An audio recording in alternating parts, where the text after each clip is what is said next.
Բարև ձեզ հարգելի ունկնդիրներ։ Բերեք հիշենք, թե ինչ էին նշանակում այդ ռուսերեն կոչված OPG, այսինքն օրգանիզացված, կազմակերպված, հանցագործ գրուպաների, խմբավորումների դա համակարգություն էր, չէ՞, կազմակերպություն։ Հիմա բերենք մտածենք, թե այս կազմակերպությունների և մեր պետական իշխանությունների և ընդհանրապես շատ երկրների կառավարության, պարլամենտի և այլ համակարգերի նմանությունը ինչ նմանություն ունի այս կազմակերպված հանցագործությունների խմբավորումների հետ։ Ինչումն է նմանությունը կամ տարբերությունը, բերեք հասկանանք։ Ես վաղուց էի մտածում այս մասին, ասում էի, ինչքան նման են իրար, ուղղակի սրանք օրինական ձևով են ամեն ինչն անում պաշտոններին նստած, նրանք թաքուն և պաշտոններ չունեին, այդ է տարբերությունը։ Ես այդպես էի նայում այս ամեն ինչին, բերեք հիմա մի քիչ ավելի ուսումնասիրենք, տեսնենք դա միայն խաբկանք է, այդպես է թվում, թե իրոք այդպես է։ Այս խմբերը սովորաբար ունեն հստակ ղեկավարություն, ճիշտ է, հիերարխիա, մասնագիտացված դերեր, դրանք կան, հիերարխիան կա, ես խոսում էի այս հանցագործ խմբավորումների մասին, որ ռուսները կոչում են OPG, ունեն հիերարխիա, մասնագիտացված դերեր և հստակ ղեկավարություն, վերևում նստած է ղեկավարը և այլը։ Նմանություն կա, նույնիսկ այս չնչին բացատրությամբ տեսնում ենք, որ կա նմանություն այս ամեն ինչի մեջ, բայց դա միայն ծաղիկներն են։ Նրանց նպատակն էր տնտեսական շահը ստանալ անօրինական ճանապարհներով, ճիշտ է։ Կատարում էին հազար ու մի հանցագործություններ, թմրադեղի առևտուր, մարդկանց էին վաճառում, շորթում էին, ապօրինի հազար ու մի գործողություններ, որ չթվարկեմ, դուք ինքն էլ գիտեք, հանցագործ խմբերը ինչով էին զբաղվում։ Շատ հետաքրքիր է, թե արդյոք այս համակարգված սիստեմի նման կառավարությունը, ղեկավարությունը, իշխանությունը նույնպես զբաղվում են նման հանցագործ անօրինական գործերով, ինչ որ OPG-ն էր զբաղվում, և տեսնենք, թե ինչքան նման են համարյա երկվորյակ եղբայրների պես այս խմբավորումները, համարյա թե իրարից չեն տարբերվում։ Երբ խորհրդարանը, վարչապետը, դատական համակարգը, ոստիկանությունը, օլիգարխիկ շերտերը համադրվում են միասին, համախմբվում են այս գործի մեջ, գործում են միավորված, պաշտպանելով համակարգային հանցագործություն և կոռուպցիայի սխեմաներ, ապա սա կարող է դասվել որպես պետական մակարդակով կազմակերպված հանցագործության դասին։ Սա ունի մի շարք նմանություններ տեսական մեր իմացած հանցավոր խմբավորումների հետ, որոնք կոչում էինք մաֆիա, հանցավոր սինդիկատներ, OPG։ Բերեք հիմա ավելի մանրամասն նայենք, որ տեսնենք, որ իրոք այդպես է։ Հիերարխիական կառույց, հիերարխիկ կառույց, օրինակ, հանցավոր սինդիկատները ունեին հստակ կառուցվածք, ճիշտ է, շատ հստակ կառուցվածք, նույնն էլ պետության մեջ։ Կար այնտեղ բոս, ղեկավարը, մաֆիայի, ծառայողները, մեկնաբանողները։ Բերեք նայենք պետական համակարգին, նույնպես նույն կերպ կա վարչապետ, իշխող կուսակցություն վերևում, դատական ոստիկանային կառույցները միջին շերտում, վերասենք, իսկ լրատվական միջոցները, օլիգարխները շահույթ ստացող որպես արտաքին խավ։ Անպատժելիության մեխանիզմին վերնայենք։ Դատական համակարգը փոխանակ անկախ և արդար դատավարություն անելու, արդարադատ լինելու, դառնում է իշխանության գործիք, պատժելու ընդդիմախոսներին և պաշտպանելու, ովքեր որ մոտ են մերձ իշխանական խավերին։ Սա նույնն է, ինչ որ հանցավոր խմբավորումներում, երբ որ բոսը իր մարդկանց ծածկում էր օրենքից։ Նույն ձևի պետությունը իշխանավորները, վերևում կանգնածները իրենց մարդկանց փրկում են, ծածկում են օրենքից և դատարանը ծառայում է նրանց։ Սա կոչվում է անպատժելիության մեխանիզմ։ Այն ժամանակ էլ էին դատարանական համակարգները կաշառքով, փողով և այլը արդարացնում նման գրուպաների գործողություններին և այլ հանցագործություններին, հիմա էլ են նույնը անում իշխանավորների հանդեպ։ Բերեք նայենք եկամտի անօրինական աղբյուրներին, ռեսուրսների վերահսկմանը։ Օլիգարխները, հաճախ լինելով քաղաքական հովանավորության պաշտպանված, զբաղվում են մենաշնորհային բիզնեսով, որ մենակ իրենց է տրվում թույլտվությունը և այլը, ստվերային գործարքներով,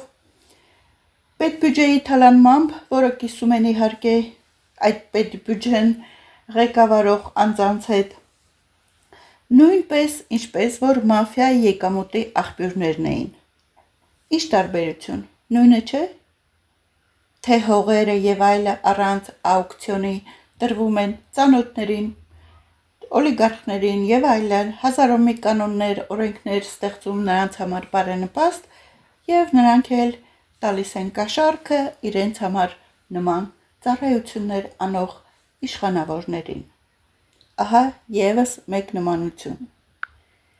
Վախի և ճնշման մեխանիզմները։ Ինչպես գիտենք, ոստիկանությունը և անվտանգության ծառայությունները կարող են օգտագործվել որպես ճնշման գործիքներ ոչ թե քաղաքացիների անվտանգության պաշտպանման համար, այլ ընդդիմախոսներին լռեցնելու համար, և սա նույնպես բնորոշ է հանցախմբերի, խմբավորումների գործողություններին։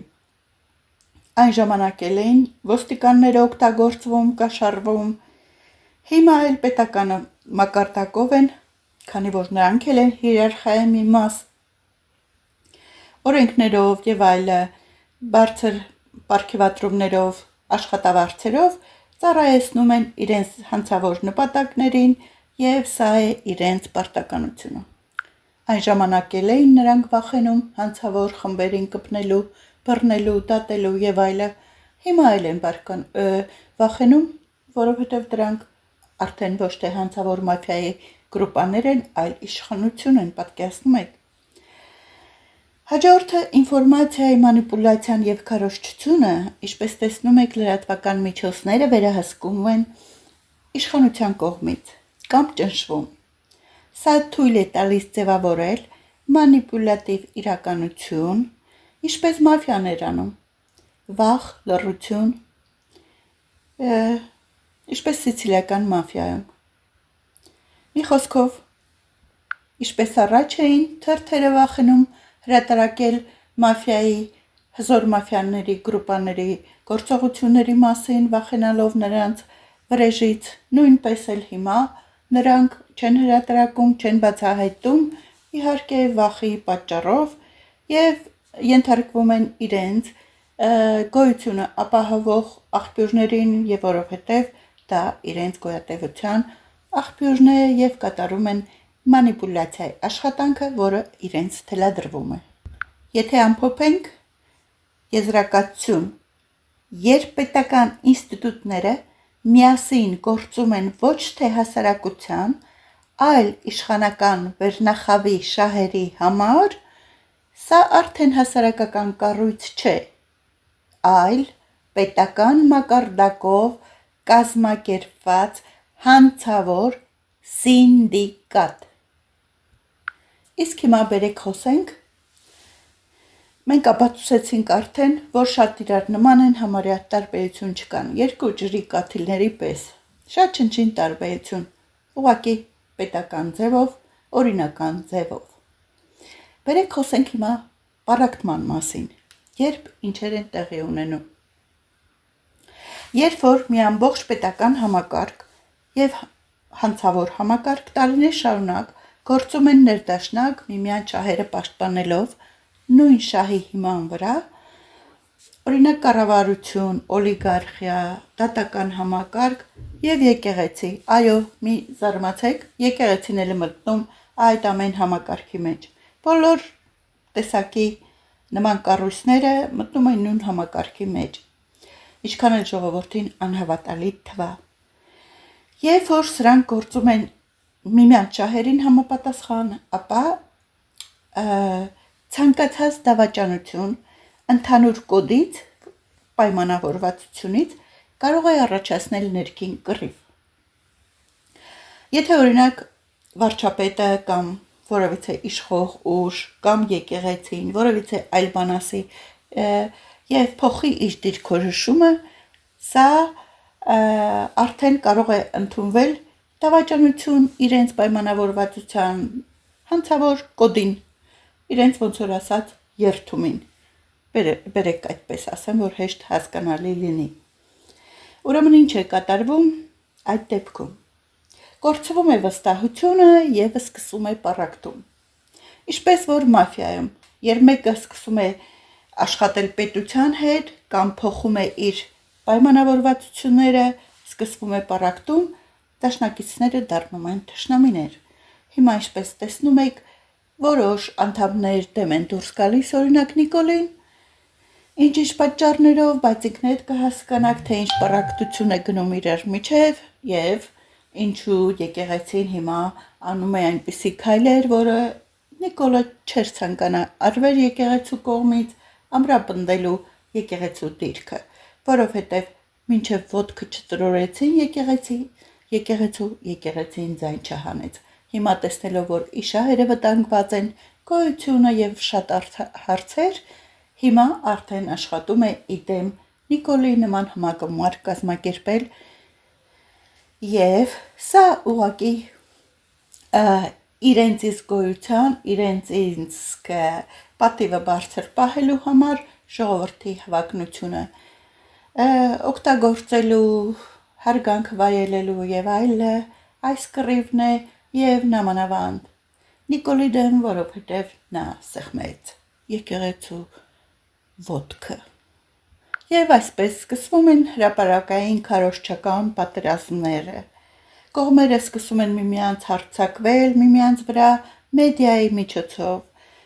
Մի կողմից կառավարությունը սկսում է մեղադրել եկեղեցուն, կոռուպցիայի, հետամնացության, վատ վիճակի եւ այլ հազար ու մի բաների հետ,